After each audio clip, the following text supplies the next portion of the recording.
So, I just finished watching Jeff and Amanda's videos a couple of days ago, and I just let it sort of sit and percolate with me with this idea and thought of what it means, the idea of a model minority, the fact that this project is called Supermodel, and the fact that I have about 5 minutes to sort of say, express, share what comes to mind. So I wanted to share this image with you first, which is my childhood image of what I wanted to always become when I wanted to grow up. I guess if you know me, you'd be like, yeah, sure, it makes perfect sense being Richard Lee. And, maybe if you don't, this is a good and accurate representation of what I desire out of life and what I desire for people in the world. Not to be their hero, but to inspire them to be better. So it's kind of interesting. But of course, choices were limited. And to quote Banana Boys, my choices were A, doctor, B, lawyer, C, businessman, or D, engineer. And, it's so fascinating how growing up, you're not necessarily aware of all these things that are attachments to what society deems you as they want you to be. You just have these dreams of what you want to become. But of course, we're all shaped by forces beyond our control. And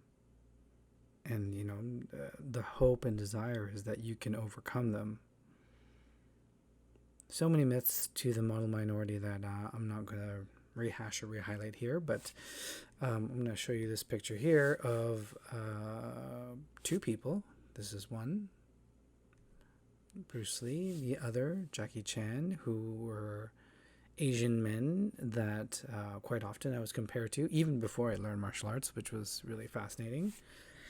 And of course, after that, there was this fine gentleman. I'm just going to give you a few seconds. I was here told to watch that this one clip. broccoli a day, you will get all the vitamin C that you need, every day. So you should chew on this every day, and you don't have to swallow all those pills.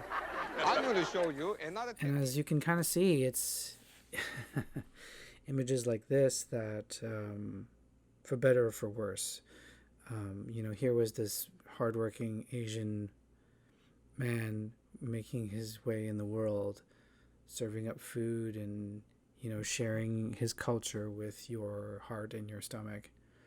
And yet, something about the way that he talked and, like to this day, I still, the very base coarse Cantonese accent I have is based on this gentleman. So that's really fascinating to think about. But my real release into knowing or thinking that I could be more was this. Now,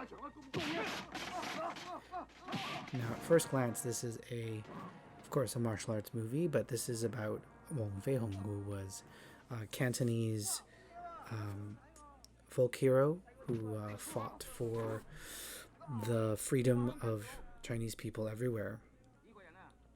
And the Once Upon a Time in China movies, a great example of that. I guess all this is to say that, instead of wanting to be this guy, or any of these fine gentlemen,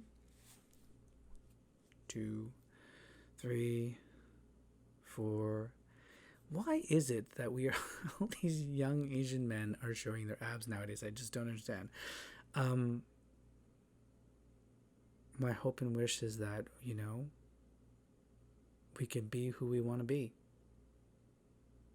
So I've chosen to not show you my face for this, because I don't want you to judge me. And I think that it's time that we all stop using our bias and instead to use our imagination. So I'm just going to leave you with this last little drawing here and hope that you pass it on.